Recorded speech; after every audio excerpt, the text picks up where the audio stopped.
Bismillahirrohmanirrohim. Assalamualaikum warahmatullahi wabarakatuh. Apa kabar akhwat? Semoga kita senantiasa dilindungi oleh Allah Subhanahu wa Ta'ala. Nah, alhamdulillah pada kesempatan kali ini kita diizinkan kembali untuk melakukan kegiatan belajar mengajar, namun secara online. Nah, kita kembali dalam mata pelajaran ilmu pengetahuan alam. Masih bersama Ibu, Bu Hana. Dan sebelum memulai pembelajaran, alangkah baiknya kita membaca doa terlebih dahulu. Rabbi zidni ilman warzuqni fahman. Semoga kita mendapatkan keberkahan ilmu dari Allah Subhanahu wa Ta'ala. Amin.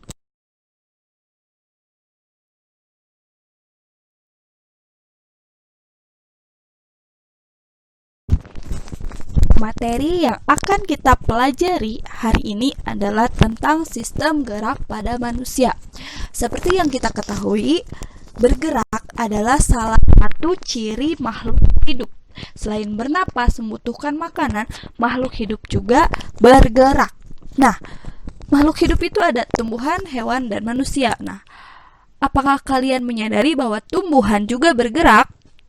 Bagaimana membedakan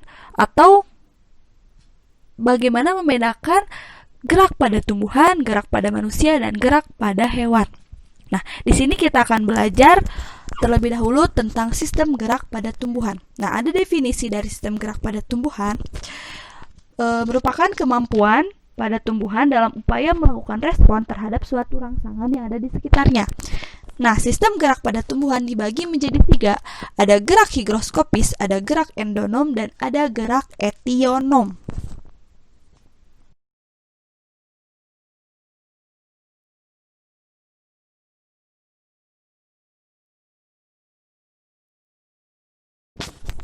Nah, yang pertama adalah gerak endonom. Nah, gerak endonom ini disebut juga gerak spontan atau autonom. Kalian sambil lihat videonya ya. Nah, jadi di sini tidak ada faktor dari luar, tapi faktornya dari dalam. Jadi terjadi secara spontan. Contohnya itu adalah di sini ada tanaman hidrilla, ini disebutnya hidrilla ya.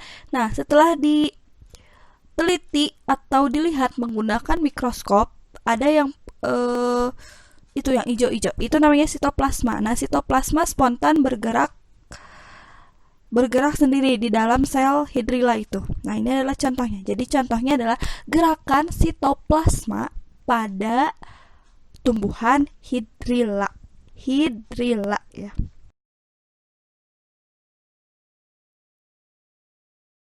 Nah, jika akhwat sudah mempunyai buku, kalian bisa buka halaman tentang gerak ya, gerak pada tumbuhan. Nah, ada lagi gerak higroskopis. Nah, gerak higroskopis adalah jadi dia itu diakibatkan kondisi kadar air pada tumbuhan. Jadi kondisi kelembaban. Jadi kalau misalnya sudah tidak lembab lagi, dia bergerak. Nah, contohnya itu adalah buah polong yang membuka. Jadi kan buah polong itu kalau kering, kulitnya itu bisa buka sendiri karena dia sudah airnya semakin sedikit. Nah, gitu. Terus contohnya lagi adalah buah cangkring, itu di situ ada buah biduri. Nah, jadi kalau kalian mau membayangkan, contohnya itu adalah gerakan kacang-kacangan. Jadi kacang-kacangan kalau misalnya sudah itu seperti kacang polong, sudah kering, dia suka membuka secara otomatis kulitnya karena sudah tidak ada lagi atau semakin sedikitnya kadar air. Jadi higroskopis itu dipengaruhi oleh kadar air ya.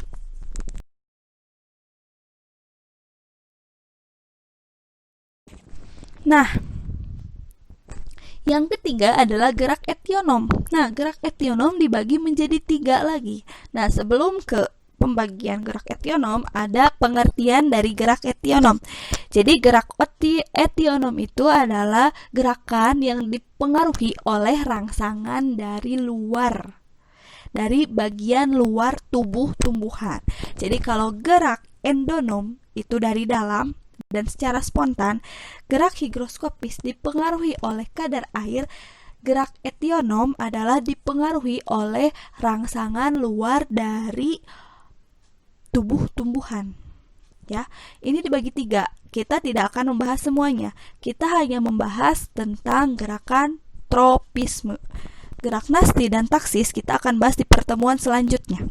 Nah, tropisme dibagi menjadi 5. Ada geotropisme, ada fototropisme, ada hidrotropisme, ada tigmotropisme, dan kelima ada kemotropisme. Nah, nasti sama taksis itu kalian bisa baca, nanti kita akan bahas di pertemuan selanjutnya.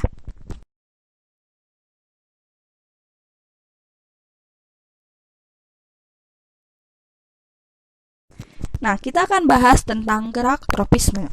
Nah, gerak tropisme adalah suatu proses terjadinya gerakan pada tumbuhan dipengaruhi oleh faktor dari luar dan arah gerakannya bergerak menuju atau menjauh dari bagian atau dari rangsangan.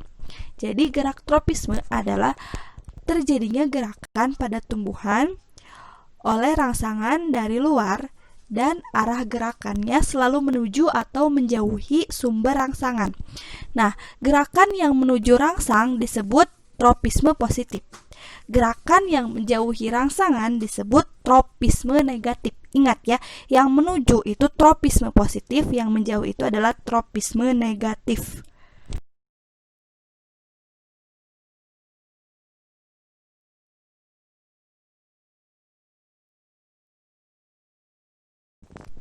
Nah, ini adalah contoh dari tropisme. Sambil kalian bisa lihat di buku ya. Tropisme, yang pertama itu ada geotropisme. Geo itu berasal dari kata bumi.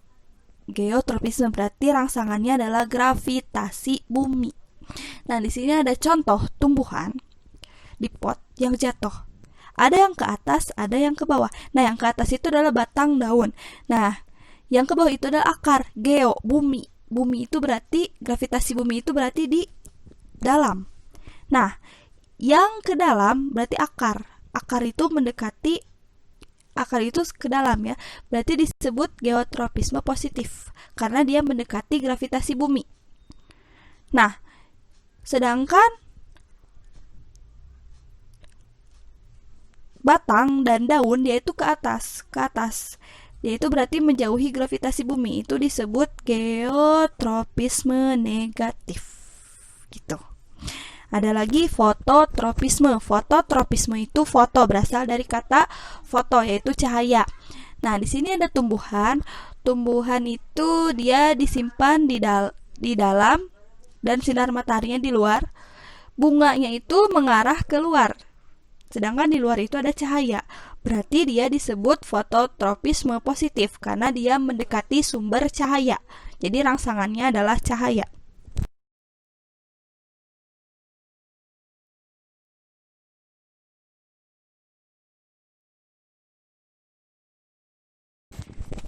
Ada lagi hidrotropisme.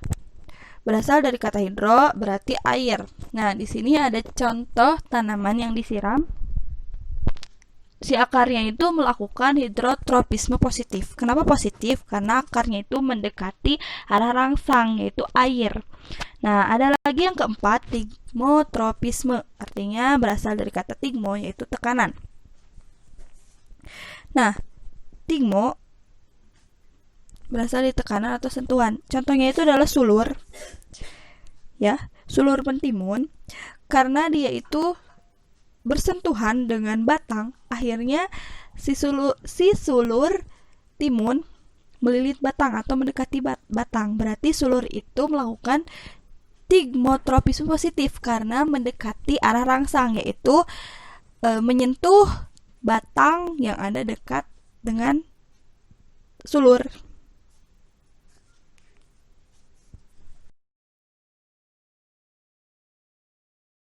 Yang terakhir adalah kemotropisme atau zat kimia. Jadi rangsangannya yaitu zat kimia.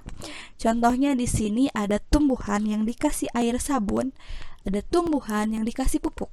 Ketika dikasih air sabun, nah setelah beberapa hari si akarnya itu bakalan menjauhi. Berarti dia tumbuhan itu melakukan kemotropisme negatif karena dia menjauhi rangsangan. Rangsangannya itu adalah air sabun. Dan yang kedua, di situ ada air yang dikasih pupuk. Beberapa hari kemudian akarnya itu mendekati bagian tanah yang dikasih pupuk. Nah, berarti dia itu melakukan kemotropisme positif. Nah, seperti itu. Nah, untuk gerakan sampai sini dahulu. Nanti kita akan membahas tentang gerak nasti dan gerak taksis. Apabila ada yang mau ditanyakan, silahkan bertanya melalui grup atau melalui grup saja. Kalau bertanya ya, biar semuanya tahu.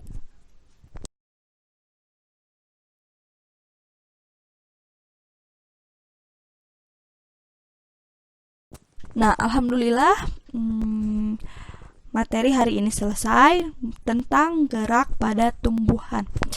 Di pertemuan selanjutnya kita akan membahas tentang gerak nasti dan gerak taksis. Sebelum menutup pembelajaran, silahkan yang mau bertanya lewat grup. Kita akan bahas bersama-sama. Alhamdulillahirrabbilalamin. Wassalamualaikum warahmatullahi wabarakatuh.